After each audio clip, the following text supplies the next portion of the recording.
Hey everybody, welcome to this edition of Condish Soundcheck. I'm Scott. I'm Wade. And today we are talking about the third and fourth full-length Ghost records, Meliora, and the newly released Prequel. Yes. Sorry, I got a little tongue-tied. Which came out today. Today, as we're filming this, is June 1st. I'm pretty sure it'll be up tonight, June 1st, or tomorrow, June 2nd. But yeah, we're I know some people maybe some people are just here to see the Prequel review, which we'll have time codes down there if you just want to see that one. But we're gonna do Meliora because you know we're gonna rank the albums at the end. And quick dedication. This episode is going to be dedicated to the Ghost fan that I'm sure some of you heard about, passed away in Milwaukee during Ghost set there. He conveniently, well, not conveniently, but passed away after the song Pro Memoria, So I've Read, which, you know, is kind of fitting, being, you know, a song about not being afraid to die and, you know, welcoming it as part of life. And, you know, being able to go out doing something you love, you know, seeing, like, one of your favorite bands or something, I mean, how many of us will be able to get to say that in the afterlife, you know what I mean? Yeah. So this is dedicated to that gentleman, and Satan speak to you, buddy. Yeah, and this is our first green screen episode. That's right, we got a brand new green screen. Yes. Gonna try it out. So if there's any issues with green screen, keep in mind this is a work in progress. But first, let's just start with Meliora. Yeah, let's just start with the third album, Meliora. I have the CD. I don't have the actual vinyl, so. Yeah, I do. I should have brought it with me. Yeah. But yeah, so Meliora came out in 2015, I believe. This was released after the If You Have Ghost EP, which did the band a great service. This one's a little different compared to Infestessimum and Opus Eponymus that came before it. In my opinion, I feel like this album was a combination of the two, like it was like the best. Like they picked the best parts of both those albums and made one album. This is the first recording to feature Papa Emeritus 3 and the famous Devil Horn Ghoul Mass, the silver with the points at the bottom and the points.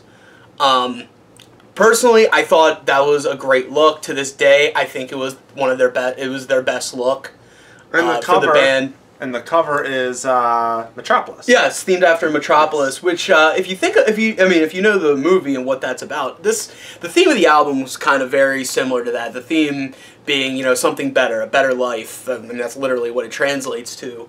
But you know, very mechanical, very old school but new school. Not quite not steampunk, but just like, I don't know, it has like a very 1920s, 1930s vibe to the look and feel of the image at the time. As of course, as listed in the thing, guitar was A Nameless Ghoul, rhythm guitar was A Nameless Ghoul, bass was A Nameless Ghoul. Bob Daisley. No. Drums was A Nameless Ghoul, and keyboards, the ever popular A Nameless Ghoul. Oh man, I love him. Oh, or her. Well, no. Now we've specified with the new masks. Yes. But yeah, so this is probably one of their. This is much better in my opinion than the second album. It's because the second album I don't really like that album that much. I like it, but I can understand. When you come from Opus and then you go to Infestessimum, I can definitely understand. This is the closest, and I'll go again to a Prequel where it starts off with a bang, but kind of. This album doesn't do that. This album ends pretty well with Deus Ex. I can't say I can never pronounce it. Yeah, I can't say Deus in Absentia. Yeah. Like that song is interesting. It's not Genesis, but you know.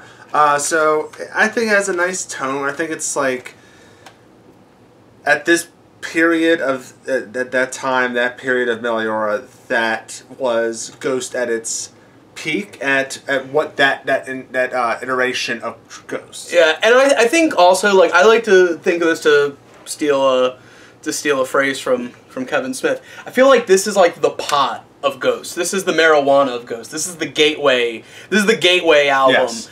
I would recommend I mean, personally, I recommend you listen to I always recommend listening to bands in chronological order so you can see the evolution. But if you're somebody that doesn't care about evolution, you just like good songs, I think Meliora is the great place to start. It's not abrasive enough to where someone more timid would be scared off by it, but it's also got enough heaviness to where someone who's more into like more aggressive or heavier music, they won't get turned off by some of the lighter elements of the record. And that was actually kind of a unique thing for this album, because Opus did not have anything. There was nothing light on Opus. Infestessimum, sort of, but not really. They have parts that were a little soft, or had a soft part, but that was it. This is the first one that actually has at least one song on it that's, you know, more ballady, soft with He Is. And the intro, the thing that goes into it is you know, it's very calm, very soothing, and then you get into the song. I believe this is the only album in Ghost discography that has their opening track is an actual song. Yes. Because Deus Culpa on Opus is literally just a solo organ. No, if you count the choir, I don't. I was gonna say, because they're actually singing. If you don't count the choir, if you only count like when the band does it, then yes, this is the only example of that. And also what was interesting, their use of instrumentals in this, because you know, usually instrumentals are saved for like the opening or for the closing, but you know, very rarely do you see instrumentals as like intermediate songs, like songs in the middle. The only example I can think of would be Call of Cthulhu in Ride the Lightning. That's the best example I can think of. Yeah, right, and has two instrumentals. Yes. Yeah. Although I look at one of them as more of an intro to He Is. Well, when we do the hits, the favorites, the worst song, and the spoiler alert, no, the worst song on these two albums to me is still really good. Hidden gems and stuff like that. I'm not going to count the instrumentals. Oh no, that's not counting. Yeah. But if I had to choose Devil's Church, it sounds better. I really like Devil's Church. If I had to choose between the two, Devil's Church. Dude, Devil's Church just seems fitting for just about anything. It's the Giles theme of Ghost. It goes with everything. So let's start off with favorite track. What to you is the favorite track? The opening, Spirit. Don't get me wrong, I love every song on this record, but there's something about Spirit, like, I love the intro, it's very Doctor Who, which our friend Johnny, who's the drummer for our band Meteor King, he was telling me, because he listened to it, because they posted on YouTube the day before, but I pre-ordered the record, so I'm like, I'm going to wait till it comes out. Yeah. I'm going to wait till the next day, but he listened to it, and he was like, it's very Doctor Who, and it really does feel like the intro of the show. But then when you get into like the riff that goes into it, then you put the drums in there, and it's just this very like epic feeling. It really sets the tone for this album. And then the hypnotic vocals. You get the vocals, you get all that, and it's just everything meshes so well, creates a great atmosphere. But my favorite part is the solo before the last verse. Oh my god, I just love that when they hit that one note, that really high note, before they go into just the solo like chugging guitar riff. Oh, it gets me every time. It's just so good. Yeah. Again, all the songs are great, but I had to pick that one. I love it. Mine is, it's gonna be cliche, but I really think it's one of the best Ghost songs written. Cerise. That is not. I mean, again, you can't pick a bad song. The intro is very. I'm not saying it's like it, because they're two different songs, but it reminds me of Diary of a Madman a little bit. It has that kind of tone, and then it kicks in. And then with the vocals, there's one moment in the fucking song that gets me every time, and I love it, is when they go into the second verse, and then they stop for like a beat. And then they kick back in. Yeah. That part always gets me. You know what? That's so cool. It kind of reminds me, because you said the same thing about the song Sadistic Magician by Municipal Waste. Yes. Like when it just pauses for that split second, and then they just pick it back up. That's just a cool move. And Sadistic Magician has a totally different, that part has a groove. Yeah, if you want us to like your song, do that. Yeah. That's a guaranteed way to get us to like it. And it has the vocals, has a great melody to it, the guitar solo, the keyboard solo is boss in this. Yeah. Cerise is my favorite. And a funny thing about that, I was watching an interview from when the album was coming out. Apparently, Devil Church was supposed to be an intro to Cerise, but it didn't work out that way. But if you see them live, or if you pick up the Ceremony and Devotion live album, which is a really good live album, you should pick it up. I don't really review live albums. I'm not a big fan of live albums, but it's a good album.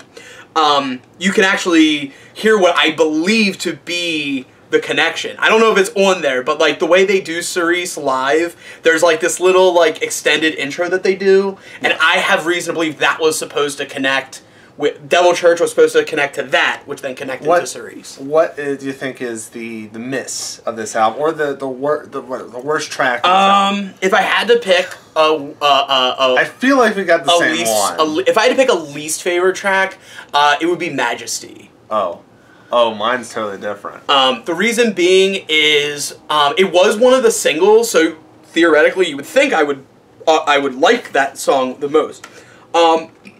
Excuse me. My only real issue with it, and it's not even an issue, it's just compared to the other songs, the chorus is just as catchy as anything else on this record. The verse and the riff is really good, but compared to the other songs, like, it just doesn't have the same aura that some of the other songs have. And I think it's because, like, it feels very, like, 70s rock and roll. Feels like AC/DC. And it doesn't really have that darkness that some of the other songs have. Still a good song, but that's my pick, Majesty. You're gonna hate me. I'm gonna say Mummy Dust. Really? I think the song, it does not match this album whatsoever. See, I like that about the song. I feel like it's Ghost throwing stuff at the wall to see what sticks in one song. I really liked it. I thought it was it's one of their heavier, faster songs, and seeing them do it live and knowing that solo is done with a keytar, just next level. But to me, like, Absolution was like a close second. Absolution was, I'm sure you've seen those memes where it's like, when that song you always skip turns out to be fire. That was me for a little while. Like, I listened to it the first time because I listened to the whole album in its entirety, and it didn't really blow me away. And, like, no joke, I'd skip it and just go right to the last song. But then I really listened to it, like, one day, and I was like, holy shit, this song is really good. And when they do it, again, doing it live, I've seen them live a bunch of times, so... I've never seen them live once. You gotta go. I know. But seeing them do it live was really good. What do you think is the hidden gem of this album? It was really hard to pick one of these. This is where I'm cheating. My underrated or hidden gem is also Majesty. I know what you're thinking. You're thinking, how does that work? Well, even though I don't think it works as well, because again, it just doesn't have that same aura. Like, you may like Mummy Dust may not fit musically, but it still has that aura, that like darkness, that feel. It still feels like Ghost. It just feels like Ghost on another record. Majesty feels like something else. Like Majesty, I feel like if they would have saved that for Popestar and put that with Square Hammer, yeah. That would have been really good. And obviously, Square Hammer was written after Meliora, so so I'm cheating. My underrated song is Majesty because it's just. I mean, the last two times I saw them, I don't even think they played it. Mine is you mentioned before, Spirit. I don't think people talk enough about Spirit. They don't, and I think it's due to the fact that it is an intro, and a lot of times the first song on an album, unless it's the single. A lot of times, usually people don't talk about it. You know what I mean? Like when me and Joe were talking about Appetite for Destruction. The opening song on that album is really good. You know what I mean? But again, it's not as known as like a Welcome to the Jungle or a Mr. Brownstone, Rocket Queen, whatever. Because times a lot of people... Doesn't Appetite start with Welcome to the Jungle? Does it? Yeah, it does. Oh. Yeah. I'm high. Yeah. So that's Meliora. Don't listen to me about Guns N' Roses. Listen to me from the past on our review. Because I want to go in depth with Prequel because that's like the new one. But Popestar, Square Hammer's awesome. Yeah, Popestar. Popestar. That's all I have to say. Yeah, Popestar came out like a year later. It was the first EP to have an original track, Square Hammer, which is a really good song. This was kind of like the song that got him through. It felt like with Danzig, how when the Mother 93. EP came out. No, it was called Mother 93. Oh, that's right. I was in 92. When that came out and that breathed new life into the band Danzig, I feel like Square Hammer was like their coming out party for them. As far as the covers go, was it? I Believe is all right. Not the biggest Missionary fan. Man's the best one. Missionary Man, surprisingly, I like, because I don't like the Eurythmics at all. I think they're terrible. No offense if any of the Eurythmics or their fans are listening, but I'm not a fan of the music. I'm sure they're nice people. So we'll probably not a fan of the music. Do a Eurythmics soundcheck soon. I think it's between Bible and oh God, what's the Echo and the Bunnymen song? Oh my God, this is gonna have to go to the internet on this one. Yeah, it's on the tip of my tongue. It's on my iPhone. What is it? Oh, Nocturnal Me. Nocturnal Me. Nocturnal Me. Thank you, internet. Great. I think that it's between Nocturnal Me and Bible for me.